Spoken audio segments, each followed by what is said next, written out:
नमस्कार बंधुरा रान्ना 360 चैनेले आपनारा सकले स्वागत। आशा करछि जे जेखाने आछेन सबाई भालो आछेन, सबाई सुस्थ आछेन। आज आमी हाजिर हयेछि डिम बेगुनेर एकटा रेसिपि निये।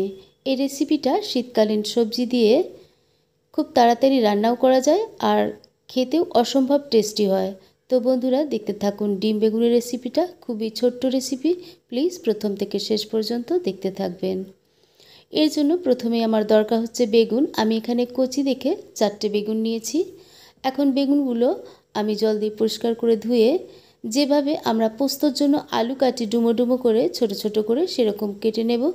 তো বেগুনগুলো আমি ছোট ছোট করে কেটে নিয়েছি। এখন আমি রান্নায় চলে যাচ্ছি। প্রথমে একটা কড়াই বসিয়ে দিলাম। কড়াই বসিয়ে আমি সর্ষের তেল দিলাম। আপনারা চাইলে রেসিপিটা সাদা তেলে করতে পারেন। আর আগে থেকে আমি 4টে ডিম এখানে ফাটিয়ে রেখেছিলাম। এখন 4টে ডিমই এর মধ্যে আমি ঢেলে দিলাম। ঢেলে দিয়ে স্বাদ অনুযায়ী লবণ ছড়িয়ে দিলাম। লবণ ছড়িয়ে দিয়ে আমি খুন্তি দিয়ে অনবরত নাড়তে থাকব। নাড়তে নাড়তে ডিমগুলো আমি ঝুরো ঝুরো করে ভেজে নেব। একটু খুন্তি দিয়ে কেটে কেটে দিচ্ছি, দেখুন। তো মোটামুটি ডিমটা আমার ঝুরো ঝুরো করে ভেজে নেওয়া হয়ে গেছে। এখন ডিমগুলো আমি কড়াই থেকে তুলে নিচ্ছি। এই রেসিপির প্রধান উপকরণ বেগুন এবং ডিম। তো ডিম আমি ভেজে তুলে নিয়েছি। আবারও সর্ষের তেল কড়াইতে দিলাম। এখন তেলটা একটু বেশি লাগবে, বেগুনের রেসিপিতে একটু তেল বেশি লেগে থাকে। প্রথমে আমি একটু জিরে ফোড়ন দিলাম।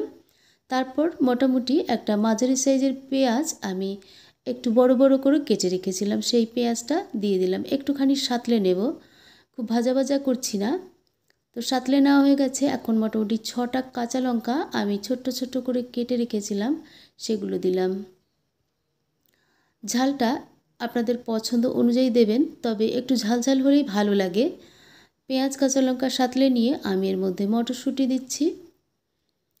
মটরশুঁটি যদি পছন্দ না হয় তাহলে নাও দিতে পারেন। মটরশুঁটি দিয়ে আর কিছুক্ষণ আমি নাড়াচাড়া করলাম।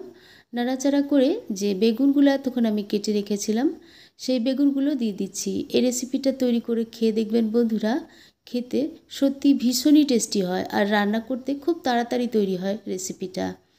এবারে মটরশুঁটি, পেঁয়াজ, বেগুন আমি সমস্ত নাড়াচাড়া দিয়ে এর যে প্রয়োজন, যতটা প্রয়োজন ততটা লবণ এবং হলুদ এতে দিয়ে দিলাম। দিয়ে এখন নাড়াচাড়া করব। নাড়াচাড়া করে আমি একটুখানি ঢাকা দিয়ে রাখব, যাতে সামান্য ভাপে বেগুনটা একটু সেদ্ধ হয়ে যায়। এখন ঢাকা দিলাম। কিছুক্ষণ পর ঢাকা দিয়ে খুলে নিয়েছি আমি। দেখতে পাচ্ছেন মোটামুটি বেগুন, মটরশুঁটি সমস্ত কিছুই কিন্তু সেদ্ধ হয়ে গেছে আর মোটামুটি কড়াই থেকে ছাড়া ছাড়া হয়ে গেছে। এখন আমি এক মুঠো ধনেপাতা দিলাম। এই যে কিছুক্ষণ আগে আমি বললাম বন্ধুরা, মটরশুঁটি এই ধনেপাতাও অনেকে পছন্দ করে না। তো না চাইলে মটরশুঁটি বা ধনেপাতা না দিলেও কোনো অসুবিধে নেই। তবে এই রেসিপিটার প্রধান উপকরণ কাঁচা লঙ্কা, পেঁয়াজ, বেগুন এবং ডিম। তো নেড়েচেড়ে ভাজা ভাজা করবার পর ধনেপাতা দিয়ে আমি যে ডিমগুলো ঝুরো ঝুরো করে ভেজে রেখেছিলাম সেগুলো দিয়েছি। দেখুন রেসিপিটা নেড়েচেড়ে আমি তৈরি করে নিয়েছি। আমার ডিম বেগুনের রেসিপি তৈরি হয়েই গেছে। এখন আমি নামিয়ে নেব। আর নামিয়ে নিয়ে এই রেসিপিটা কিন্তু আপনারা ভাতের সঙ্গে খেতে পারেন, আর মুড়ির সঙ্গেও অসুবিধা হয় না, খেতে ভালোই লাগে। কিন্তু গরম গরম রুটির সঙ্গে এই শীতকালে খেতে অসম্ভব টেস্টি লাগে। আমি রেসিপিটা এখন নামিয়ে নিয়েছি। নামিয়ে গরম গরম রুটির সঙ্গে এই ডিম বেগুনের রেসিপিটা পরিবেশন করছি। তো বন্ধুরা, এই ডিম বেগুনের রেসিপি আমার এই পর্যন্তই ছিল। যদি ভালো লেগে থাকে তাহলে বন্ধুবান্ধবদের মধ্যে শেয়ার করবেন, কমেন্টে লিখে জানাবেন কেমন হলো। আর আমার চ্যানেলে সাবস্ক্রাইব করতে অবশ্যই ভুলবেন না বন্ধুরা।